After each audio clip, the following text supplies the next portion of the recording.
Police in Nigeria say 4 officers were killed on Saturday night by unknown gunmen in the northeastern Borno region.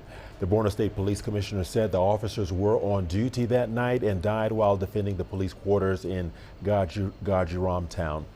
Police have also dismissed rumors on social media of a militant attack on police headquarters in the state capital of Maiduguri.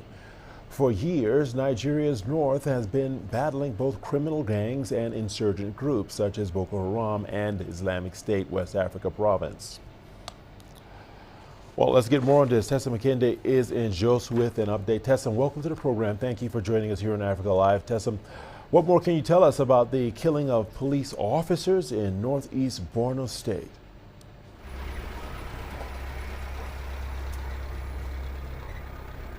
Yes, indeed, the situation has been confirmed, or the incident rather, has been confirmed by the Commissioner of Police in the state, talking about Borno State. And I have a statement here from the spokesperson from the Borno State Police Command, insisting that, saying that there are speculations that what happened has gone beyond Gajiram Town. It has released a statement to state categorically that, yes, of course, there were killings in Borno State of those police officers. It's really sad. The Commissioner of Police is really sad at that. And, of course, he sends condolences to the families of the deceased. Of course, they died in the line of duty. But there's a statement here from the authorities saying that that happened in Gajiram and not the State Police Command headquarters in Maiduguri, the state capital, because there are speculations.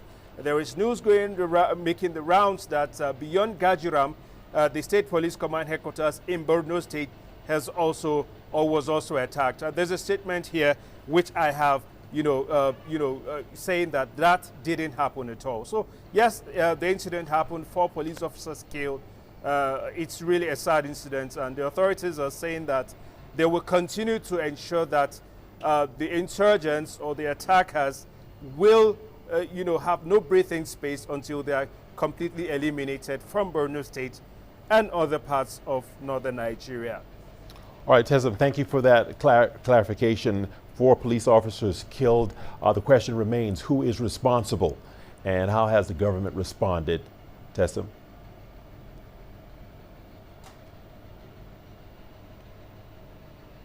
Yes, the statement I have here, which is from the Borno State Command, like I said, has not said who is actually responsible, whether it is the Boko Haram sect or the members of the Islamic State West Africa province, ISWAP, or whatever group.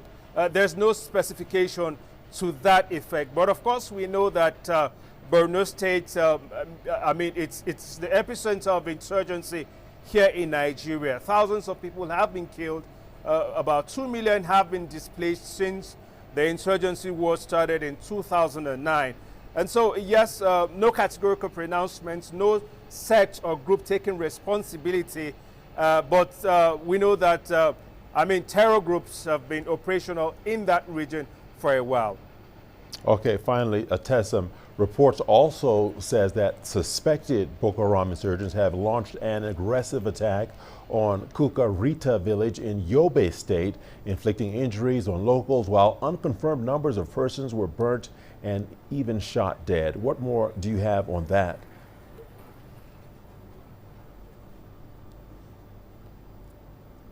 Yes, incidentally, I spoke with people in Yobe State this morning to actually have a feel of what really happened. And sadly, some of the people, that were actually caught up in the crossfire are construction workers. I'm told the construction workers came to, in the rebuilding efforts of the market in Kukarita Town.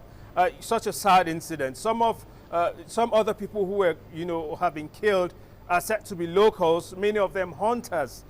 So it's such a sad incident. And, speaking with people in Yobe State, it has brought a lot of apprehension. It has brought a lot of tension to the locals. And, as always, they're seeking the authorities to double efforts, at ensuring that the insurgents are defeated, for the last time.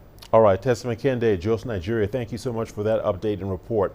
Now, for more analysis on the security situation in Nigeria, we are joined by Kabir Adamo, regional security expert with expertise on West Africa and the Sahel region.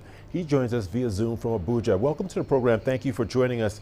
First and foremost, Mr. Adamo, the number of militant-related killings and kidnappings in Nigeria are on the increase. What are the major factors contributing to this?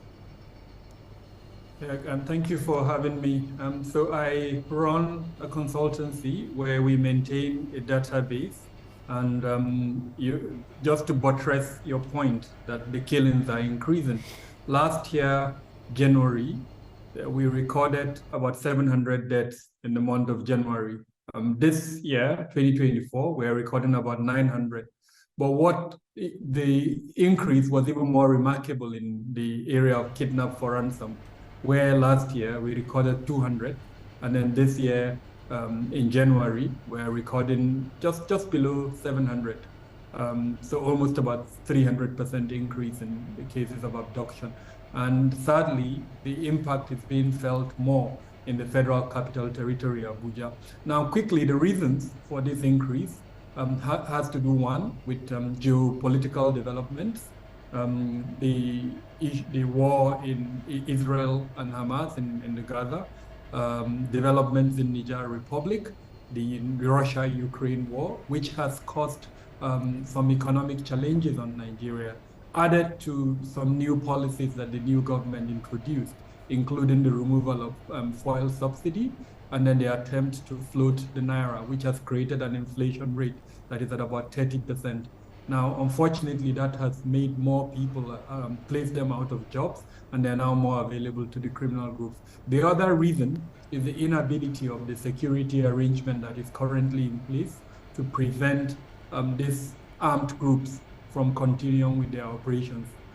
These armed groups are still able to have access to weapons, they're still able to recruit, and they're still able to carry out their attacks. In summary, these are some of the reasons. There are others like drug addiction, climate change, and several others. Well, to your point, Mr. Kabir Adamo, at some point, the government seemed to have the security situation under control, but the strategy does not seem to be working, largely due to the points that you've offered us. But what has gone wrong in total, and what needs to be done? So most of the effort by the government, security operations, military-led mainly, and then of course there's several other security organizations in Nigeria.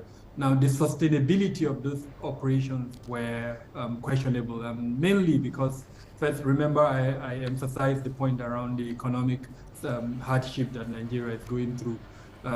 Military operations, including the Air Force operations, require aviation fuel, as an example. Aviation fuel has seen an increase of almost about 1,000% in terms of the cost of procuring or buying that aviation fuel. Then most of the parts that these military assets require are imported. Now the value of the naira has also depreciated. That's the point I'm making. It's becoming increasingly difficult to maintain the intensity of those military operations.